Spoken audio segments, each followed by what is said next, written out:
வணக்கம். இன்றைக்கு பட்டிஸ் தான் செய்ய போறேன். வாங்க எப்படி செய்யறதுன்னு பார்ப்போம்.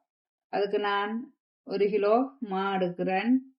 அதோட சேர்த்து 3 டீஸ்பூன் சீனி எடுக்கிறேன்.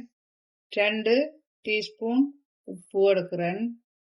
அதோட சேர்த்து 1/2 கப்பு எண்ணெயும் எடுத்து நான் மிஷினில் தான் குழைக்க போறேன். இன்றைக்கு அதுக்கு தேவையான அளவு தண்ணியை விடுவோம். தண்ணியை விட்டு கொஞ்சம் கொஞ்சமா குழைப்போம். இப்ப பாருங்க, மா குழைச்சு உருண்டையா வந்துடுது. நீங்க விரும்பினா கையாலையும் குழைக்கலாம். நான் மிஷின்ல இன்றைக்கு குழைச்சிருக்கிறேன். மா குழைச்சு ரெடியா வந்துடுது. இப்படி இதுதான் சரியான பதம். இத நான் கொஞ்ச நேரம் வச்சிட்டு இனி கறி ரெடி பண்ண போறேன். வாங்க கறிய வைப்போம். இப்ப சட்டிய வச்சு சூடாக்கி அதுல எண்ணெயை விட்டு பெருஞ்சீரகத்தை போட்டு பொரிய விட்டு வெங்காயம், மிளகாய், லீஃப் எல்லாத்தையும் போட்டு வதக்குவோம். இப்ப வெங்காயம், லீஃப் எல்லாம் வதங்கி எடுத்து அதோட சேர்த்து மீண்டினை போடுவோம். மீண்டினையும் போட்டு வதக்குவோம். மீண்டினம் போட்டு வதக்கியாச்சு. அதோட சேர்த்து உருளைக்கிழங்க போட்டு தேவையான அளவு மஞ்சத்தூள் போட்டு சக்கரண்டியால கறித்தூளையும் போட்டு கிளறி போட்டு இதுக்கு தேவையான கறிவேப்பிலையும் போட்டு அதோட சேர்த்து உப்பு பார்த்து போடுங்க. உருளைக்கிழங்கு அவியக்கையும் போட்டது தானே. உப்பும் தேவையான அளவு போட்டு அதை கிளறி விடுவோம். இதோட சேர்த்து உள்ளி மிளகாயும் போட்டு சரக்கு தூளும் கொஞ்சம் போட்டு இதை கிளறுவோம். இதுக்கு தண்ணி ஒன்றும் முறையில தானே. அந்த எண்ணெயிலேயே எல்லாத்தையும் வதக்கி எடுக்கணும்.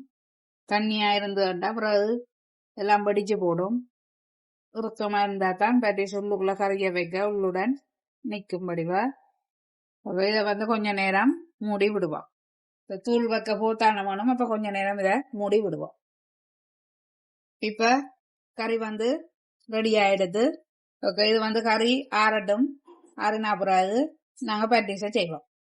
மா ரெடி ஆயிடுது. மா காயாமல் இருக்க வேணும். அப்ப அதால நான் இதை நாளாக்கி போட்டு ஒரே எல்லாத்தையும் உருட்டை இல்லாது இதை 4 பீஸ் ஆக்கி போட்டு இதுக்குள்ள போட்டு வைப்போம். போட்டு வச்சுட்டு ஒன்றைத்தான் நான் உருட்ட போறேன். மாவை போட்டுட்டு உருட்டு கட்டையால உருட்டுவோம். மா உருட்டி ஆச்சுது. இந்த அச்சுக்கு தேங்காய் எண்ணெயை பூசி போட்டு இப்படி மாவுகளை இதை வச்சிட்டு தேவையான அளவு இதுக்கு கறியை வச்சிட்டு உள்ளுக்க இது எப்படி மூடி எடுப்போம். கறியை அளவா வையும்போ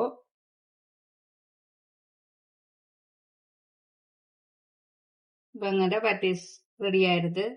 இப்ப எல்லாத்தையும் நான் இப்படி செய்து போட்டு காட்டுறேன் உங்களுக்கு. எல்லா பட்டிஸும் செய்தாச்சுது. இனி வாங்க பொரிச்சு எடுப்போம். எண்ணெய் கொதிச்சு எடுத்து இனி நான் பொரிச்சு எடுக்க போறேன். இப்ப மற்ற பக்கமும் திருப்பி போட்டு ஓகே. இப்ப இது பொரிஞ்செடுத்து இனி எடுப்போம். இதே மாதிரி நான் எல்லாத்தையும் பொரிச்சு போட்டு காட்டுறேன் உங்களுக்கு. இப்ப பாருங்க, இந்த பட்டிஸ் ரெடி ஆயிடுது. நீங்களும் செய்து சாப்பிட்டுட்டு அப்படி இருக்கண்டு லைக் பண்ணுங்க, கமெண்ட்ஸ் பண்ணுங்க, ஷேர் பண்ணுங்க, மறக்காம சப்ஸ்கிரைப் பண்ணுங்க. நன்றி, வணக்கம்.